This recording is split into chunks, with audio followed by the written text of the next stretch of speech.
At my mom's birthday party, she called my sister's husband the son I have always wanted while I was sitting nearby. She didn't expect what happened next when my grandfather said a single sentence that, "I'm 41 years old and I've spent most of my adult life biting my tongue to keep the peace."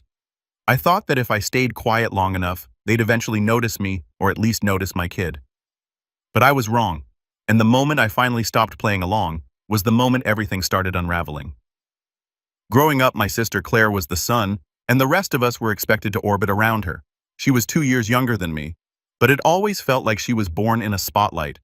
Straight A's, violin lessons, ballet recital, scholarships, she had it all. And every time she succeeded, my parents clapped louder than anyone else. It wasn't just pride, it was obsession. Every photo in the house was of Claire. Every dinner conversation somehow circled back to Claire. And if I ever dared to bring up anything I'd done, it was either brushed aside or compared to how Claire had done it better. I thought that when we grew up and started families of our own, things might even out. I was wrong. Claire married a corporate lawyer named Brandon, Mr. Polo Shirt and Smile for the Christmas card. He was the kind of guy who could talk for 20 minutes without saying anything. Their kids had names like Everly and Jasper and were apparently fluent in Mandarin by age 6. My son Max is 11. He's smart, kind, and obsessed with drawing video game characters in the margins of his school notebooks. He's not flashy. He's not the type to win spelling bees or go viral playing cello solos on TikTok. But he's mine, and I'd take one Max over a dozen of Claire's Instagram-filtered life any day. But my parents never saw it that way. They called Claire's family the perfect pack, not even joking. My mom had a mug that said "World's Best Nana," and it was covered in photos of Claire's kids, but not a single one of Max. She said she didn't have a good picture of him. He was 6 at the time. Over the years, I let the small slight slide. Like when they forgot to invite Max to Claire's daughter's birthday party, then claimed the evite must have gone to spam. Or when they offered to help pay for Everly's horseback riding lessons, but told me they were tight on funds when I asked for help getting Max a new laptop for school. They didn't even hide it. My dad once said, "Well, Claire's kids are just more active in things." But the thing that really got under my skin, they forgot Max's birthday. Not once, not twice, 3 years in a row. The first time I brushed it off. Maybe they were busy. The second year, I reminded them a week in advance. Nothing. No call, no card. Max didn't say anything, but I could tell it stung. The third year, I didn't remind them. I wanted to see if they'd remember on their own. They didn't. They called me the next day to brag about Everly's piano recital. I was sitting on the couch with Max eating leftover cake and watching him silently draw a dragon on his tablet when I decided I was done making excuses for them. I didn't say anything out loud. Not yet. But something shifted in me. The part of me that used to say it's fine, and they didn't mean it, just went quiet, replaced by something colder, more certain. The final straw came a few months later when my mom turned 70. Claire planned a huge party, rented out a hall-catered dinner open bar slideshow of family memories. Max and I were seated at a table in the back next to the coat rack. I counted 14 photos of Claire's family in the slideshow, 2 of my parents in their youth, not a single one of me or Max. Still, I kept my mouth shut. Max was playing a quiet game on his Switch, and I didn't want to ruin the night for him. But then came the toasts. Claire got up first and did her whole emotional monologue. How mom was her best friend. How she couldn't have raised such incredible kids without her guidance. How Brandon felt like he hit the jackpot with such a supportive mother-in-law. There were tears, applause, clinking glasses. I smiled politely. I thought that was the end. Then my mom stood up. She thanked everyone for coming. She made a few jokes. Then she looked directly at Brandon and said, "You are the son I always wanted." I froze. There was a ripple of awkward laughter, but my mom didn't crack a smile. She meant it. I looked around the room expecting anyone to react. Claire grinned. Brandon looked bashful. My dad nodded approvingly. Nobody even glanced at me. I glanced down at Max, who had pulled his hoodie up and was pretending not to have heard, but I saw his jaw tighten. I felt my throat close. And then before I could even stand up or say a word, there was a loud clink. My grandfather, my mom's dad, 93 years old, sharp as ever, had set down his glass and slowly pushed back his chair. He stood up, eyes locked on my mom, and said a single sentence that made the entire room stop breathing. The room fell into silence so thick you could hear the creak of my grandfather's joints as he rose to his full height. For a man well into his 90s, he still had presence. Back straight, voice clear, no-nonsense gaze that made even the most arrogant people sit up straighter. All eyes were on him as he pointed his gnarled finger toward my mother and said, "That's enough, Elaine. You already have a son, but you've spent your life pretending you don't." I didn't move. No one did. It was like the air had been sucked out of the room. Claire looked stunned for a split second before shooting a nervous smile to the guests as if to say, "Oh, Grandpa and his old stories." But no one laughed. Not this time. My mother's face twitched.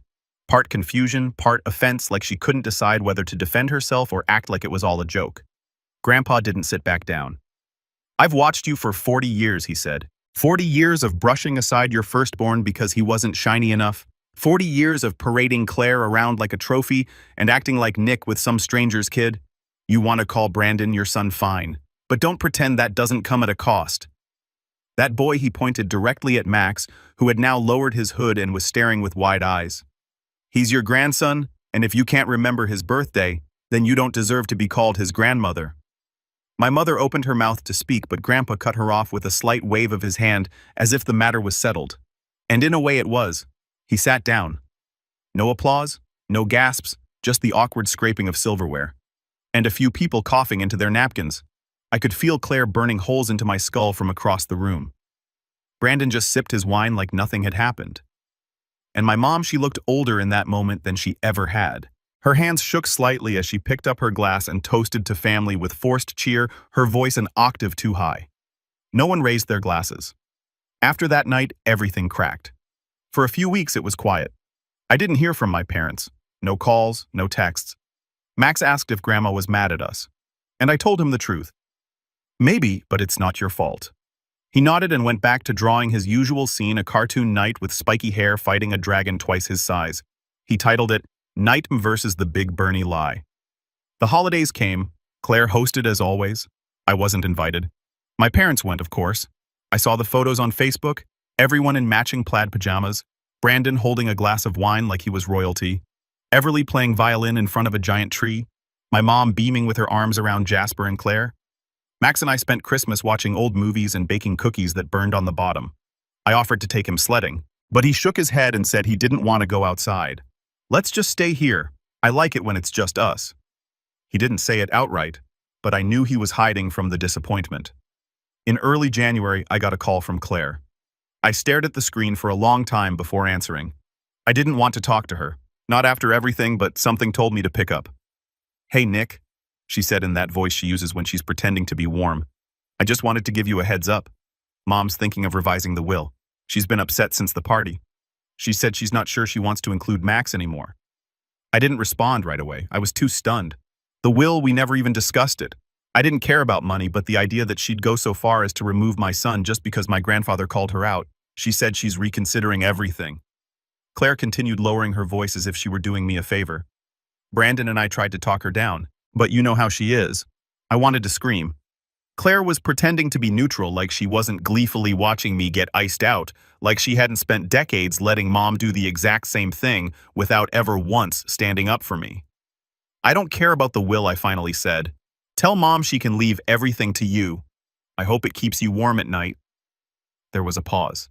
"Well," she said, clearly not expecting that. "Okay, just thought you should know." She hung up without saying goodbye. I thought that would be the end of it, but it wasn't. 2 weeks later, Max came home from school quieter than usual. I asked him how his day went. He shrugged and said, "Okay." Then he went to his room without even asking for his usual after-school snack. I gave him some space, thinking maybe he was tired. But an hour later, I found him sitting on his bed, staring at his tablet with his fists clenched. He handed it to me without saying a word. It was a group photo from Everly's birthday party. Some big outdoor thing with a rented petting zoo and a magician.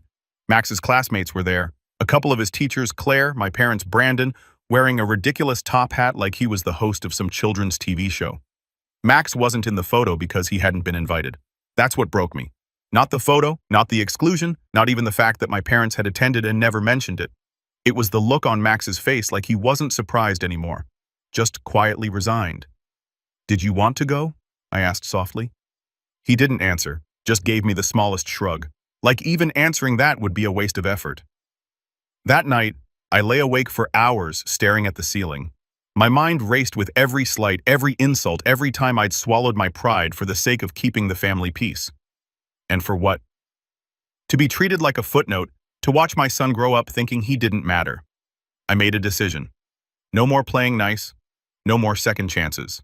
If they wanted distance, I'd give it to them, but not quietly, not passively. They'd feel it. And it didn't take long for the opportunity to arrive. In March, my mom called me out of the blue. "Nick," she said, "we're planning a family trip this summer to Italy.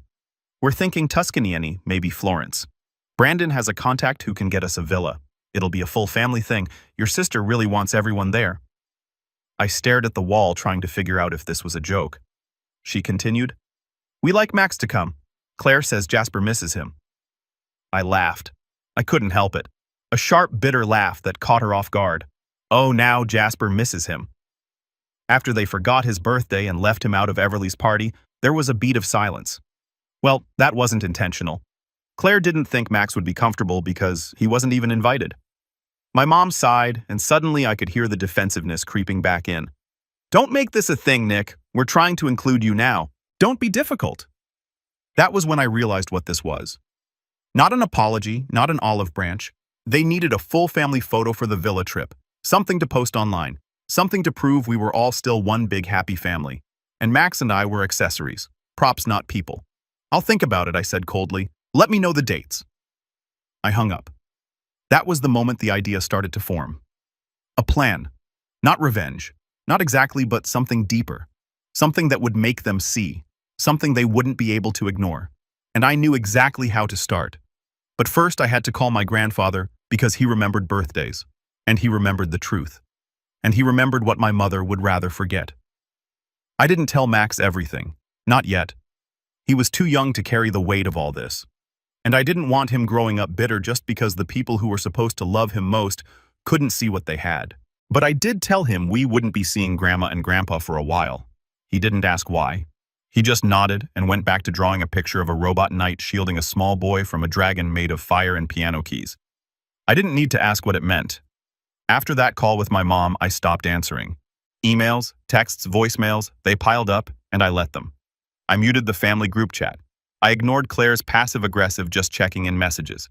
And for the first time in my life, I stopped explaining myself. The silence felt strange at first, like walking away from a burning house and realizing the heat no longer touches you. But slowly, it started to feel like peace. Still, it wasn't easy. The lowest point came in April when Max came home from school and handed me a flyer crumpled in the bottom of his backpack. "Dad," he said, "there's this art competition thing, but it costs money to enter, so maybe we can't." I unfolded the paper. It was a regional contest for middle school students. First prize was a full scholarship to a summer program at the local arts academy, Max's dream, but the entry fee was $95, and the supplies list included things like professional markers and illustration boards. I looked around our apartment. Rent had gone up again. My job as a freelance web designer paid the bills, but barely. A couple clients had ghosted on invoices, and I hadn't gotten a new contract in over a month. The fridge needed stocking. Max had grown out of his sneakers, and the car was making a sound I couldn't afford to investigate. I put the flyer down. "Let me figure it out," I told him. "We'll make it work." He nodded again, quiet as ever. But I could see it. The flicker of hope, the part of him that still wanted to believe that sometimes, maybe things could work out. That night, I sat in front of my computer with a pit in my stomach. I dug through old files, mock-ups, templates, anything I could package and sell. I listed a design bundle on a digital marketplace. I stayed up until 3 a.m., rewriting my resume. I updated my LinkedIn profile for the first time in 2 years. I applied to 7 job postings and sent 5 cold emails to potential clients. It felt like throwing stones into a canyon. But a week later, someone threw one back. A guy named Terrence from a mid-sized tech startup replied to one of my cold pitches. He said they needed a complete redesign of their client dashboard. Tight deadline, tight budget, but decent pay. I took it immediately, no hesitation. For the next 3 weeks, I buried myself in work. Mornings with Max, afternoons designing, evenings reviewing mock-ups, nights making revisions until my eyes burned. I slept maybe 4 hours a night, drank too much coffee, and lived off peanut butter sandwiches. But by the end of it, I delivered something I was proud of. And more importantly, I got paid. Not a fortune, but enough. Max entered the art contest. We bought the markers. The board's the entry fee. He worked on his piece every day after school, tongue between his teeth, headphones on, laser-focused. I didn't look until he was done. When he finally showed it to me, I had to sit down. It was a single image. A boy on a small island made of bricks and memory cards holding a pencil like a sword. Around him swirled a sea of dragons made of spreadsheets, broken clocks, and empty photo frames. Above him hovered a shadowy figure with sharp teeth wearing a crown made of piano keys. The boy wasn't scared. He was drawing the world into something new. I stared at it for a long time before I said, "This is incredible." Max just shrugged. "It's what I feel like." He didn't say anything about Grandma or Claire. He didn't have to. That same week I got a second job offer. This one full-time. A marketing firm looking for someone to lead their UI/UX team. Remote benefits, stable hours. They like my recent work with Terrence. Wanted to offer a 6-month contract to start with room to grow. I almost cried when I signed the papers. For the first time in years, things felt possible. I started waking up earlier, made real breakfast instead of cereal, took Max out on weekends, museums, thrift stores, comic book shops. We didn't talk about the family much, but slowly he started smiling more, laughing at my bad jokes again, showing me his sketches before he finished them, asking me to watch him draw. I felt like I was getting my son back. Not the quiet, guarded version I'd learned to accept, but the one who used to jump on the couch and narrate imaginary battles with toy soldiers. Then the contest results came in. Max didn't win first place, he won grand prize. He got the scholarship and an additional feature in the regional art magazine. His school made an announcement. His art teacher cried. I picked him up that day, and he ran toward me like he was 6 again, flung his arms around my neck and whispered, "I think I'm actually good at something." I held him tighter than I should have and whispered back, "You always were." That night, as I was cleaning up dinner, my phone buzzed. It was Claire. For the first time in months, her message was short. Did Max really win that contest? Mom's freaking out. I stared at the screen for a long time. Not because I was surprised, but because it confirmed what I already knew. They hadn't changed. Not really. They didn't call to congratulate Max. They didn't message to apologize for ignoring his birthday.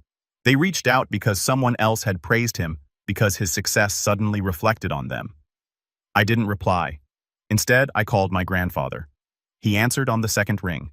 "Nick?" He said, "I saw the article." "You proud, more than I can say." He chuckled. "I knew that boy had it in him. He's got your fire and your mother's stubbornness, but the good kind."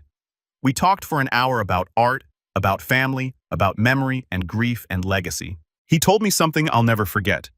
Sometimes, he said, when people show you who they are, it's not a tragedy, it's a gift. Now you know where to stop pouring your love. I sat with that for a long time. The next day, I emailed the coordinator for the Italy trip. Claire had added me months ago when she assumed we'd be attending. I wrote a polite but firm message. "Max and I won't be joining. Please remove us from any further communications. We wish you all the best." I didn't get a reply. But a week later, my mom finally called. She left a voicemail. Her voice was tight, brittle. "Nick, I saw the magazine." "That's good." "Very good. I just don't understand why you're shutting us out. You're being dramatic. Your sister has always tried to include you." Brandon says, "Well, it doesn't matter. But this has gone on long enough. I hope you'll reconsider." I didn't. And that silence, it became my freedom. I got promoted 3 months into the contract. Max started writing a graphic novel. We framed his contest piece and hung it in the hallway. Every time I passed it, I felt something in my chest loosen, like I'd been holding my breath for years and was finally learning how to breathe again. Then in June, I got an invitation. My grandfather's 94th birthday. A backyard barbecue. No RSVP required. Just come if you can. I hadn't seen most of the family since my mom's 71st. I debated whether to go. Max didn't. "We should," he said. Grandpa was the only one who stood up for us. So we went, and that's where the next chapter began. Because when we showed up Max in a button-down shirt, he hated carrying a handmade card. Everyone turned to stare. Not with mockery, not with pity, but with something I hadn't seen in years. Recognition. The kind that comes when someone realizes the person they thought would stay down is standing taller than ever. And somewhere behind the grill, I saw Brandon pause mid-tongs, his smile faltering. Claire's jaw clenched, and my mother, seated at the head table in her usual floral blouse, turned pale as she watched Max hand Grandpa the card and receive a tight, teary-eyed hug in return. Walking into my grandfather's backyard felt like stepping onto the stage of a play where the script had been flipped without warning. For the first time in years, I wasn't dreading a family gathering. I wasn't bracing for backhanded compliments or forced smiles or the subtle exclusion that always found its way into conversations like mildew. No, this time I walked in with Max by my side, our heads high and silence on our side. The reactions were everything I expected, and more. Claire was the first to see us. She was near the dessert table holding a plate with 3 carefully cut triangles of lemon bars, laughing with one of her yoga friends. The moment she spotted Max and me, her laugh died mid-giggle. She didn't move, didn't wave, just blinked and tilted her head like she couldn't quite compute what we were doing there. Brandon turned next mid-sip of his craft beer, and his reaction was almost comical. His eyebrows rose like he'd seen a ghost, and his lips formed a tight line as he muttered something to Claire. I caught only one word. Awkward. Perfect. My mother was seated under a big white canopy surrounded by what I could only describe as her hand-picked cord of loyal relatives. The same ones who'd reposted every perfect Pack family photo for the last decade. She didn't stand when we approached. She didn't smile. She didn't even make eye contact. Max and I walked right past them. We went straight to Grandpa. He was manning the grill, wearing an apron that said "old but dangerous" in bright red letters, and holding a spatula like it was a sword. When he saw Max, his face broke into a smile so wide it made my chest ache. They high-fived like old teammates and hugged like they hadn't just seen each other a few weeks ago. "You made it," Grandpa said, clapping me on the back. "Wasn't sure you'd want to." "I didn't," I said, "but Max did." That earned me a wink. Smart boy. We stayed close to Grandpa for most of the afternoon, helping with the food, avoiding the main cluster of folding chairs where the gossip flowed like sweet tea. Max handed out burgers. I refilled drinks. I caught a few people giving us strange looks, not hostile, just curious, the same way people look at a puzzle missing a piece. Eventually, Claire approached. Her heels clicked on the patio as she walked over holding a paper plate of fruit skewers like it was a peace offering. She smiled like she practiced it in the mirror. "Hey," she said too brightly. "Didn't expect to see you here." "Likewise," I replied. She gestured at Max. "He's gotten so tall. He's 11 still. Feels like just yesterday we were all at Mom's for Christmas. Remember that year he got the little robot?" I didn't reply. That was the same year they'd forgotten his birthday again. Claire glanced around, voice dropping. "Listen, Mom's been kind of upset. Ever since the party, she's felt like you're icing her out." I sipped my drink and waited. "She's trying," Claire said. "I know it doesn't always look that way, but she's not." I cut in. Trying would be picking up the phone to apologize. Trying would be remembering her grandson's name on a school form. Trying would be acting like he exists when she tells people about her family. Claire's lips pressed into a thin line. "You always twist things, Nick. You make everything about you." That stung, but only for a moment, because I realized something as she said it. She didn't see me anymore. Not really. I was just a character in her perfect narrative, one she could dismiss when it got uncomfortable. I smiled. "Good seeing you, Claire." And I walked away. Later that night, after the guests had started trickling out and the string lights flickered overhead, Grandpa called me over to the side of the yard where he kept his old tool shed. He leaned against it, arms crossed, a gleam in his eyes. "You ready?" he asked. I blinked. For what, he reached into his pocket and pulled out a small manila envelope. To do something about it. I opened the envelope. Inside was a copy of my grandfather's living trust. Updated 2 months prior. "I'm leaving the lake house to you and Max," he said. "Claire thinks she's getting it. Your mother assumes it'll be passed to Brandon for the kids, but I've got other plans." I nearly dropped the papers. "What?" he chuckled. "You earned it. And I want Max to have a place that feels like home, not a photo backdrop. But no buts. I already told my lawyer. It's ironclad. Just don't say anything until I'm gone. I want to see the look on their faces when the truth comes out." I stared at him speechless. That's when I realized this wasn't just a house. It was a symbol of legacy, of respect, of the fact that someone had seen me chosen, me trusted me, and suddenly I had something I hadn't had in years. Leverage. From that moment on, the pieces started falling into place. It wasn't revenge I was after. Not exactly. I wasn't going to torch their lives or sabotage their reputations. That would be too easy and too obvious. What I wanted was something quieter, slower, the kind of shift they wouldn't notice until it was too late. I started small. A few weeks after the barbecue, I signed Max up for a community art showcase. Nothing big, just a local gallery hosting a youth art night. But I invited some of the extended family. Not my mom or Claire, just the cousins. The ones who always looked a little awkward at big family events. The ones who had kids Max's age but never got invited to perfect pack outings. They came. They brought their kids. They saw Max's work and gushed over it. Took photos, tagged me on Facebook. A week later, I got a message from my cousin Lydia. I didn't know Max was this talented. We should do more stuff together. Claire's always made it sound like he's shy or uninterested. That was the first crack in the wall. The second came when I finally accepted an invitation to a family cousin brunch. I brought Max. I didn't mention Claire, but I did tell a story about Max's art camp, about how proud I was about the contest win and the upcoming comic book fair. I spoke with warmth, with pride, and without bitterness, and people listened. They saw. Then I started reaching out to my mom's siblings, my uncles and aunts, sharing updates about Grandpa, offering to help coordinate his care, dropping in thoughtful updates about Max's accomplishments. Not bragging, just facts. But once they hadn't heard from Claire or my mother, because those stories didn't fit the perfect pack narrative, it was a slow process. But it worked. The family's focus started shifting. Not entirely, not all at once. But the spell Claire had cast was weakening. And through it all, I never confronted my mother, never demanded apologies, never accused her of anything. I just moved forward with purpose quietly until August came, and with it an invitation. My mother was hosting a formal legacy dinner at the lake house, the same house Grandpa had quietly transferred to me in his trust. It was to be an elegant evening, she said. Family only, a celebration of heritage and values. I showed Max the invitation. He looked up at me. Are we going? I smiled. Oh, we're going, because now I had a plan. The evening of the legacy dinner arrived with the kind of late summer humidity that makes even fancy linen clothes feel heavy. Max and I dressed simply. Nothing flashy, just clean button-downs and pressed pants. I didn't want to stand out because of what I wore. I wanted to stand out because of what was about to happen. And trust me, something was about to happen. As we approached the lake house, the sun was dipping behind the water, casting long gold streaks across the surface. The place looked beautiful in that postcard kind of way. Painted porch rocking chairs, string lights twinkling as if the house itself was holding its breath. It wasn't lost on me that soon, legally, this place would be mine. I parked the car, Max let out a small breath and tightened his grip on the birthday card he'd made for Grandpa the night before. You ready? I asked. He nodded. Yeah. Inside the house buzzed with conversation. The entire extended family was there. Cousins, aunts, uncles, people I hadn't seen in years.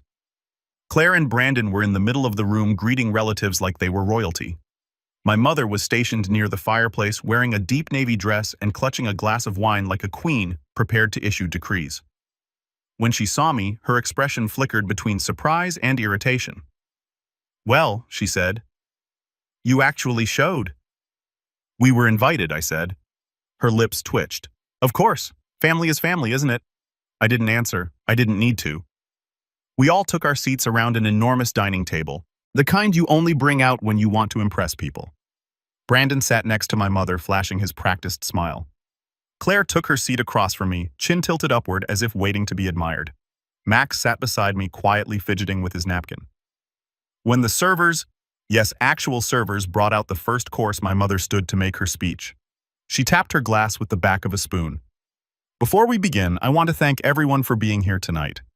Family means so much to me, and with everything happening in the world, I think it's important that we honor our roots.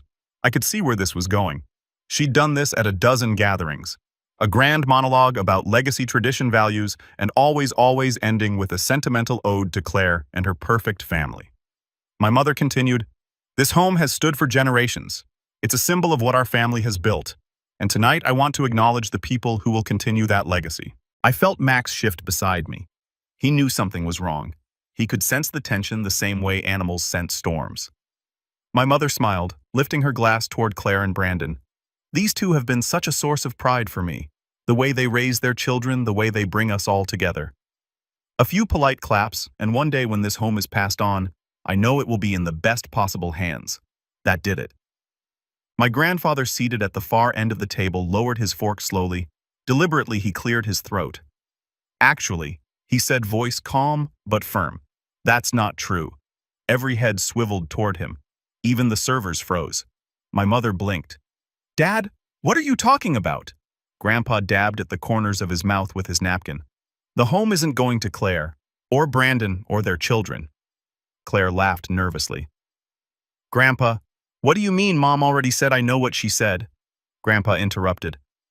But she doesn't own the house. Silence.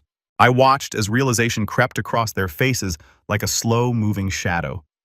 Dad, my mother said, what are you talking about? Of course, you don't own it, Grandpa repeated. I do. And months ago I changed the trust.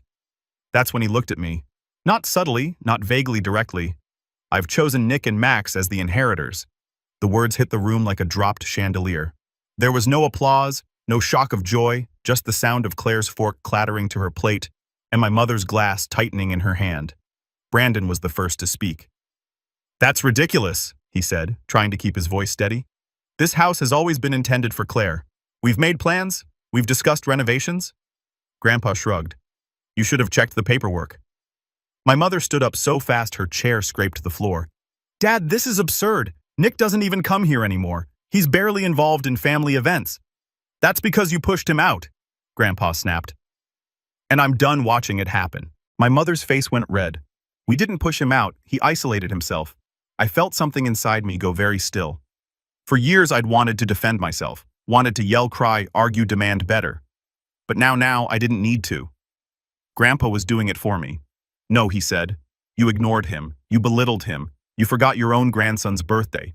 You treated Claire's family like royalty and treated Nick and Max like extras. Claire jumped in her voice sharp. Oh, come on. That's not fair. We tried to include Max in things. He was always quiet. He was quiet, I said. Because every time he talked, you talked louder. Claire's jaw dropped. Excuse me? You heard me? Brandon scoffed. This is childish. Nick, you're really going to take the house after everything your mother's done for the family? I turned to look at him fully. What has she done for us? He opened his mouth closed. It opened it again. Nothing came out. My mother tried a different approach. Nick, please be reasonable. This is a family home. Claire's kids need the space. They're growing. They're involved in activities, their equipment. I laughed under my breath. There it is. She blinked. What? Not once, I said. Have you ever asked what Max needs? A ripple of whispers moved across the table. My mother stiffened. This isn't about birthdays or school events. This is about fairness. It is, I said. For the first time it is. She stared at me, eyes flashing with a mix of disbelief and insult. You wouldn't dare keep the house. You don't have the money to maintain it. Oh, don't worry, Grandpa said, leaning back with satisfaction. I covered 10 years of property taxes in a fund. Should be plenty of time for Nick to decide if he wants to keep it or sell it. Claire made a sound somewhere between a gasp and a squeak. Sell it. That's right. Grandpa looked at me. Eyes soft now. Do with it what you want. And that was that. The dinner unraveled instantly. Conversations died. My mother excused herself to get some air, which really meant storming out. Claire whispered angrily to Brandon, who motioned with wide eyes for her to lower her voice. A few relatives muttered things like, good for him, under their breath. Max tugged at my sleeve. Dad, can we go outside?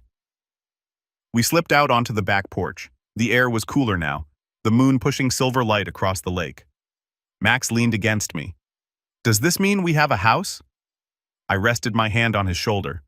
Yeah, bud, it does. He looked up at me. Why would Grandpa do that for us? I smiled. Because he sees you. We stood there for a long moment quiet. Inside, voices rose in sharp tones. Accusations, denials, the sound of an empire cracking. But out here, it was peaceful, honest, real. Eventually, Grandpa shuffled out to join us. He had 2 slices of cake, one for me and one for Max. I think that went well, he said. I laughed. You call that well? He winked. Better than the alternative. We ate in silence, watching the water ripple softly. When Max went to skip stones along the shore, Grandpa leaned toward me. You didn't take anything from them, he said. You just finally accepted what was yours. I swallowed hard. Thank you. He nodded. Just promise me one thing. Make sure that boy grows up knowing he deserves the world, not scraps. I nodded. I will. And I meant it. Inside, the chaos continued. Voices rose, doors slammed. The perfect pack narrative cracked wide open. But out here on the porch with the moonlight and the quiet, and my son laughing as a stone skipped 6 times across the lake, I felt something deep and steady inside me, something that had been missing for years. My mother and sister spent their whole lives building a perfect image. I didn't. I just built a life worth living. And when the night finally came to a close and Max and I walked back to the car, I felt no guilt, no doubt, no second guessing, just clarity. Because for the first time, I wasn't the forgotten son. I was the one who walked away with the legacy. And as we drove home with the windows cracked open, Max humming softly in the passenger seat, I realized something that hit me like a clean beam of truth. Sometimes the best revenge isn't destroying someone, it's becoming everything they failed to see.